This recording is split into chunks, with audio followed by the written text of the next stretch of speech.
Samantala, naging abala naman si First Lady Liza Marcos sa maganda sa ASEAN ilang araw bago magpasko.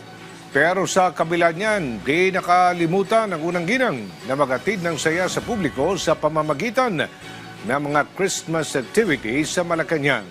Abang yan sa Santo na Balita ni Clazel Pardilla.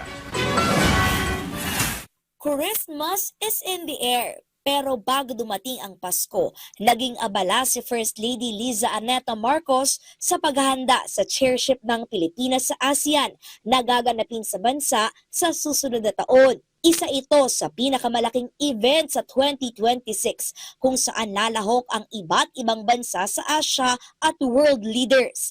Binisita niya ang likhang Filipino Center sa Pasay City na inaasahang isa sa mga pagdarausa ng aktibidad sa ASEAN. Nakipagpulong din ang unang ginang sa mga Filipino designer na magpapakitang gilas at ibibida ang husay ng mga Pinoy sa darating na ASEAN. Nakipag-meeting din siya sa mga negosyante ng ASEAN Business Advisory Council. We can rebuild our reputation as we host ASEAN in 2026. Our President Marcos, is doing his best. He has a fantastic First Lady. Ininspeksyon din ni First Lady Liza Aneta Marcos ang Pasig River Esplanade matapos ang rehabilitasyon nito. Sa ilalim ng Pasig River Bigyang Buhay Muli Project, naging mas malinis, maaliwalas at maganda ang Pasig River Esplanade na nakatakdang ipagmalaki sa darating na ASEAN. Sinuportahan din ng unang ginang ang pakikipagpulong ni Pangulong Ferdinand R. Marcos Jr. sa mga opisyal ng mga lokal na pamahalaan. Next year, what we will start doing, yung mga local governments na may kaya, that can do it, imbis na aantayin natin ng DPWH para gawin for DepEd ang kanilang school building, i-download na namin ang pondo sa local government. Present din siya sa paglulunsad ng mga bagong pasilidad sa Ninoy Aquino International Airport na pinangunahan ni Pangulong Marcos.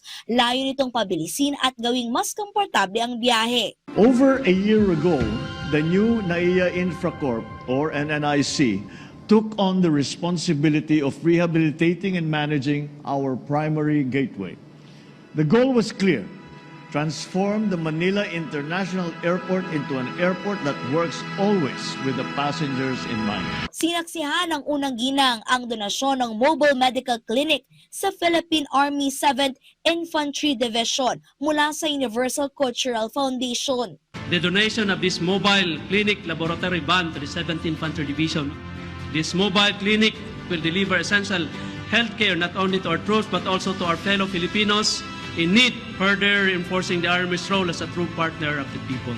Pinangunahan ni First Lady Liza Marcos ang unang araw ng Tara sa Palasyo sa Malacanang. Inimbitahan ang publiko na makisaya sa Kalayaan Grounds. Tampok ang giant Christmas tree, masayang rides, masasarap na pagkain at di malilimutang bonding. Clazel Pardilla para sa Pambansang TV sa Bagong Pilipinas.